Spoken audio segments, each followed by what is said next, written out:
Bismillahirrahmanirrahim. Assalamualaikum warahmatullahi wabarakatuh. Pemirsa yang budiman, ada dua syarat yang harus dipenuhi kalau kita ingin senantiasa mendapatkan pertolongan dari Allah Subhanahu wa Ta'ala. Apa dua syarat itu? Yang pertama adalah bahwa kita senantiasa menolong agama Allah. Allah Subhanahu wa Ta'ala menyatakan di dalam surat Muhammad, "In tansurullaha yansurkum." Jikalau engkau menolong Allah, artinya menolong agama Allah, memperjuangkan al-Islam, memperjuangkan tegaknya kembali kehidupan Islam, memperjuangkan tegaknya syariat dan khilafah, maka Allah berjanji akan menolong kalian, menolong kita semua. Dan janji Allah ini hak. Inna wa'dallahi hak. Sesungguhnya janji Allah itu hak. Allah tidak akan pernah mengingkari janjinya.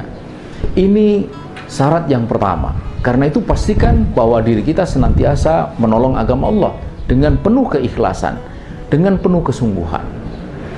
Kemudian yang kedua adalah bahwa kita senantiasa menolong saudara-saudara kita.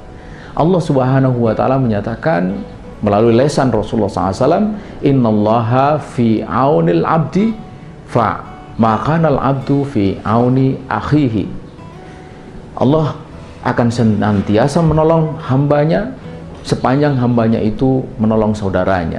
Karena itu pastikan pula bahwa kita senantiasa menolong saudara-saudara kita yang ada di sekitar kita, yang kita tahu masih sangat banyak yang memerlukan uluran tangan kita.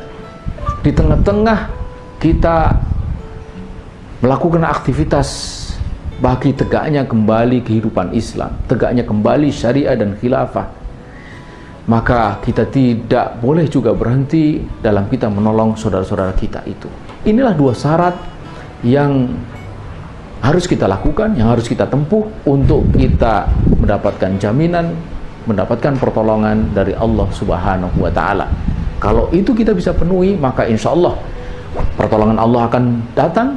Dan kalau pertolongan Allah sudah kita dapatkan, maka tidak ada yang sulit kecuali menjadi mudah, tidak ada yang berat kecuali menjadi ringan, tidak ada yang tidak mungkin kecuali menjadi kenyataan.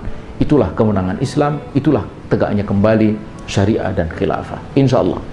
Demikian pemirsa yang budiman, billahi taufiq wal hidayah. Wassalamualaikum warahmatullahi wabarakatuh.